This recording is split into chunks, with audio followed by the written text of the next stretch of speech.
guys, and welcome back to another video of ECK Sports. And today, so it's an MLW video. I'm happy to make it, and I'll hopefully be making some more MLW videos. I will actually have in the back of this video, while you watch it, I'm gonna have my Gators highlights playing in the background, or kind of like a mixtape of the Gators in 2020. But today we're gonna be talking about how the Gators changed MLW.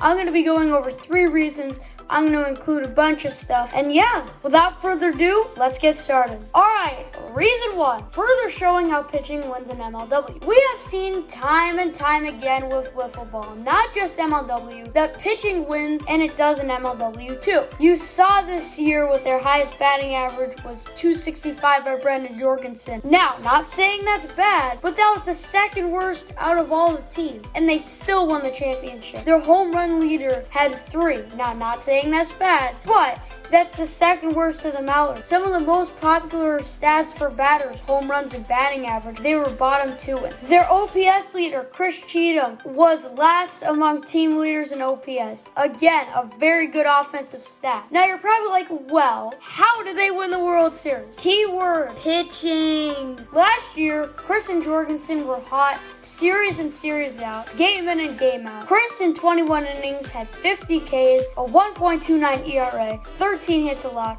and a very little 11 walks. 50 strikeouts isn't that much, but if you do the math, you'll figure out that if he pitched 30 innings, he would have had 71 strikeouts. And if he pitched the 37 innings Ryan did, he would have had a little over 88 strikeouts. Brendan Jorgensen was no slouch either. 0.95 ERA, 48 strikeouts, 25 walks is more than Cheetam, but you'll take it. And only 8 hits allowed in 22 innings. Just unbelievable. Alright, now the second reason is because of draft picks. Okay, I know exactly what you're about to say. Oh, Nick Saylor, Jimmy Norb, Jason Chadwick. A big thing we will all remember about this year is Drew Davis trading that 6th overall pick. Yes, the 6th overall pick. That is the 3rd to last pick in the draft. And the Gators got Chris Cheetam with that pick. And what did Chris Cheetam do? He went off. I feel like they showed how valuable this draft was. The draft went Jorgensen, Norb, Saylor, and Chadwick in the first half. The first half of the draft I expected would be solid players. Not the players they were this year, but I didn't expect the 6th pick to be amazing. The Gators showed how valuable picks can be and that you can get a franchise cornerstone in the second half of the draft. They also made Drew look silly. Sorry, Cobra fans. The Coastal Cobras have traded the 6th overall pick. Yeah, I know. So you don't want that? You just don't want that pick then? Yep. All right, man. That's your call. Sounds good. I'll be happy when the Gators win 0 games again this year. Yeah. Oh no. Drew Davis, 11-0 win this. Reason 3, 2-pitcher system. Okay, I've pretty much gone over the stats and everything, but let me just put this in one more time. The Gators were 2nd to last in batting average at 183, last in RBIs with 24, 2nd to last in hits with 30, 2nd to last in OPS at 656, that's gross, in a bad way, 2nd to last in slugging with 262, also very gross. Those are bad stats. In the regular season, it was Cheetam and Georgie on the mound, and that's how they won.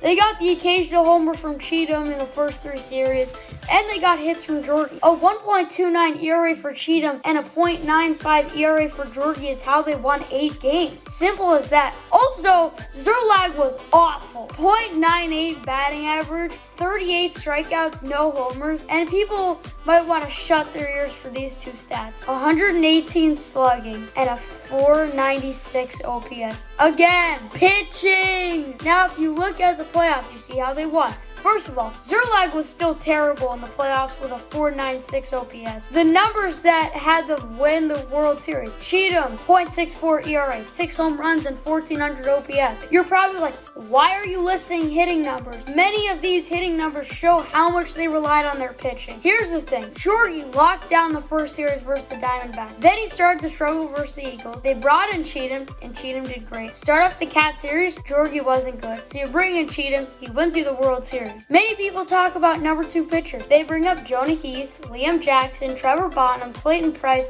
and of course Chris Cheetam. Only one of those guys is a World Series number 2. I think 4 out of those 5 are regular season number 2. I don't think Liam Jackson is really even a regular season. Actually, no, he's decent, but I think he's overrated. I'll say that. I also only think one of them is a World Series number 1, or just a playoff number 1. That guy is Chris Cheetam. And by the way, a championship number 2 is an ace. It's great to have 2 aces because if one is not pitching well, you just go to the other. Personally, the only guys I would feel really comfortable with as my ace, Chris Cheetam, Brendan Jorgensen, Daniel Schultz, Kyle Schultz, and Ryan Crash. Let's not forget, they all have World Series titles for being that quality. You have Daniel in 16, Kyle all his years, Jorgie and Chris this year, and Ryan in 19. To win the World Series, all you really need is a hot pitcher and a hot hitter, in my opinion. Now, before we end it off, I just want to look at the box scores, okay? Just read off the 8 wins they had and the final score. They beat the Wildcats 2-1, 6-0 Wildcats. Then they beat the Mallards 1-0. Then they beat the Mallards 2-0. Then they beat the Mallards 1-0. Then they beat the Preds 2-0. Preds 4-1, and the Eagles 1-0. Yes, there were the 6-0 and 4-1 game. All the others had the Gators scoring 2 runs or less. Only one of them did the Gators give up a single run. In their wins, they outscored their opponents 19-2. That's crazy. Just let all that sink in. Alright guys, thanks for watching. And if you enjoyed today's video, make sure you slap a like and that subscribe. Now I'm fully aware I haven't uploaded like MLW content in a month. A lot of that is because there's just not much to talk about. You know, the MLW offseason is not even close to as active as NBA, MLB, NFL. So it's tough. But in season, I promise a lot more content. After the draft, I might do something with that. If you want to see more content from me or just MLW content in general, make sure you go check out MLW Network. I'm on there a lot. Make sure you guys subscribe to them. I'm also frequently with Nickens and Connor the Cobras fan, and I think I might put the link down below too. So yeah, thanks for watching. I mean, I think this should just show how good the Gators are, and I think I might be rethinking putting my power ranking at 4 after doing the script and watching all those highlights I put together. But I honestly feel like it's because, like, I don't want to say they're boring to watch, but like it's really because they don't have the offense that other teams have. You're gonna say the World Series champions, aren't you? Yes. You're a Gators hater by now, huh?